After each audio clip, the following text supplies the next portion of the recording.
دن بعد گاؤں کا سالانہ میلہ تھا۔ چوپال میں ڈھول بجے، لٹھ بازی کا کھیل ہوا، جھولے لگے اور پکوڑوں کی خوشبو پھیل گئی۔ سکینہ سہیلیوں کے ساتھ جھولا جھول رہی تھی کہ سامنے احمد اپنے دوستوں کے ساتھ آ نکلا۔ دونوں کی نظر ملی، سلام دعا ہوئی اور پھر باتوں کا سلسلہ شروع ہوا۔ سکینہ کو احمد کی باتوں میں ایک الگ کشش محسوس ہوتی، کیونکہ وہ پرانے شعراء کے اشعار سناتا، غریبی کی تلخی بیان کرتا، مگر ساتھ ساتھ خواب بھی دکھاتا۔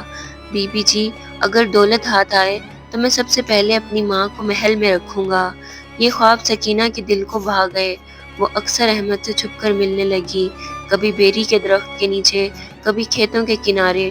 یوں دونوں کی چاہت بڑھ گئی۔ ایک شام حاجی عبدالحمید نے سکینہ کو اپنے کمرے میں بلایا۔ بیٹی، مجھے معلوم ہوا ہے کہ تو احمد سے ملتی ہے۔ دیکھ، وہ لڑکا غریب ہے، نہ کھیت ہے نہ نوکری۔ مجھے ڈر ہے کہ وہ ہماری دولت پر نظر رکھتا ہے۔ سکینہ نے تیز اور تلخ لہجے میں کہا، ابا جی، آپ دولت کی بات کرتے ہیں، مگر میں دل کی بات کر رہی ہوں۔